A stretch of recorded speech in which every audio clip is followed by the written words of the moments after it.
நம்ம இன்னைக்கு பிக் பண்ணியிருக்கிற stock Muthoot finance. 28th October இந்த ஸ்டாக்கை பை பண்ணிட்டு 30 அக்டோபர் இந்த ஸ்டாக்கை செல் பண்ணியிருக்கேன். இது ஒரு ப்ராஃபிட்டபிள் ட்ரேட்.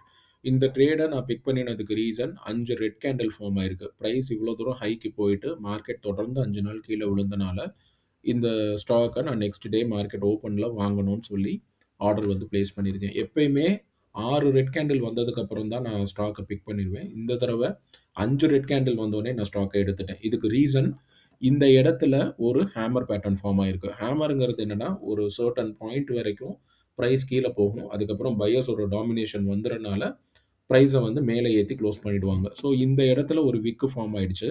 அந்த விக்கோட லோ இந்த இடத்துல இருக்கு. ஸோ நான் இந்த இடத்துல ஒரு லைன் போட்டேன்னா உங்களுக்கு கரெக்டாக இருக்கும். இதுதான் மார்க்கெட்டோட லோ பாயிண்ட். இந்த லோ பாயிண்ட் கிட்ட பிரைஸ் வந்துருச்சு. எகெயின் இந்த பிரைஸ் லோ பாயிண்ட்டுக்கு கீழே போகுமாங்கிறது எனக்கு தெரியல.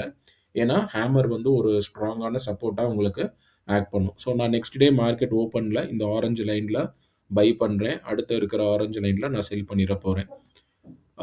ஒரு டே நான் ரீப்ளே பண்ணுறேன். நான் எப்படி ஆர்டர் பிளேஸ் பண்ணினோனோ அந்த ஓப்பனிங் ப்ரைஸ்லேருந்தே ப்ரைஸ் மேலே போயிடுச்சு. அதுக்கப்புறம் கீழேயே வரல. செகண்ட் டேட்டில் ஒரு சின்ன பேஸ் கேண்டில் ஃபார்ம் ஆகுது. தேர்ட் டேட்டில் நான் இந்த ஸ்டாக்கை நான் செல் பண்ணிட்டேன். நான் செல் பண்ணினதுக்கப்புறம் ஸ்டாக் வந்து நல்லா மேலே தான் போயிருக்கு. ஸோ நம்ம எல்லா இடத்துலையுமே போய் உங்களால் ஒரு ஹையை போய் செல் பண்ண முடியாது.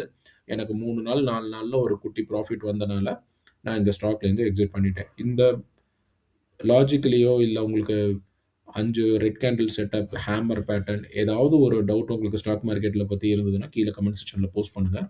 நான் அட்ரஸ் பண்ணுறேன்.